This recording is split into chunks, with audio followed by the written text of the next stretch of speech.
ပြီးတော့သာသနာတော်မှာမြတ်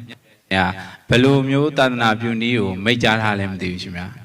သာသနာဆိုတဲ့စကားလုံးကိုအဓိပ္ပာယ်ကိုမိကုန်ရလို့ဖြစ်တဲ့ပြဿနာသာသနာဆိုတာပါဠိလိုပြောတာလေမြန်မာလိုကျတော့အဆုံးအမပေါ့အဲ့တော့ဘုရားအဆုံးအမကို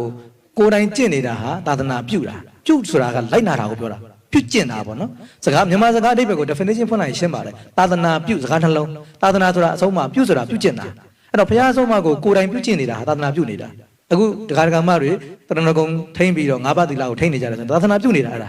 နော်ပြီးရင်ကိုသီလလုံတယ်လို့ကိုယ့်ရဲ့မိတ်ဆွေတွေကိုလည်းသီလလုံအောင်ပြောပြတယ်ဒါသာသနာပြုတာဆိုလိုတာကကိုယ်တိုင်လည်းလိုက်နာတယ်သာသနာပြုတယ်သူများကိုလိုက်နာအောင်ဟောပြတယ်သာသနာပြုတာအဲ့တော့သာသနာပြုတယ်ဆိုတာဘုရားအဆုံးအမကိုကိုယ်တိုင်လည်းကျင့်သူများလည်းကျင့်အောင်လုပ်ပေးတာကိုသာသနာပြုတယ်လို့ခေါ်တာဟုတ်ပြီနော်အဓိကအဲ့ဒါပဲအဲ့တော့ခေါင်းစဉ်တက်ချင်တိုင်းတက်ပြီးမဲ့လည်းတကယ်သာသနာပြုတာမဖြစ်ပါဘူးနော်အဲ့ဒါကြောင့်ဒီပုဂ္ဂိုလ်ကတကယ်သာသနာပြုလားမပြုလားသိချင်တယ်ဆိုရင်ခုနပြောသလိုဘုရားအဆုံးအမကိုလိုက်နာသလားမလိုက်နာဘူးလားဟုတ်ပြီနော်ဘုရားအဆုံးအမကိုလိုက်နာနေတယ်ဆိုရင်သာသနာပြုနေတာပဲဘုရားအဆုံးအမကိုမလိုက်နာဘူးဆိုသာသနာပြုတာမဟုတ်တော့ဘူးဖြတ်ပလိုက်တာပဲနော်သာသနာဖြစ်တယ်လို့ပြောလိုက်ရင်စကားလုံးတော်တော်ကြီးတယ်လို့ခံစားရတယ်တကယ်တော့မှန်တယ်ဘာဖြစ်လို့ဦးဇင်းတို့ဆရာသမားတွေပြောတယ်နော်ဘုရားရဲ့အဆုံးအမတစ်ခုတည်သာသနာတစ်ခု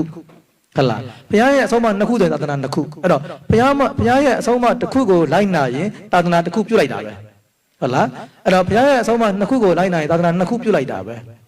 ပြောင်းပြန်နိုင်လိုက်ဘုရားရဲ့အဆုံးအမတစ်ခုကိုဖျက်ရင်သာသနာတစ်ခုဖျက်လိုက်တာပဲ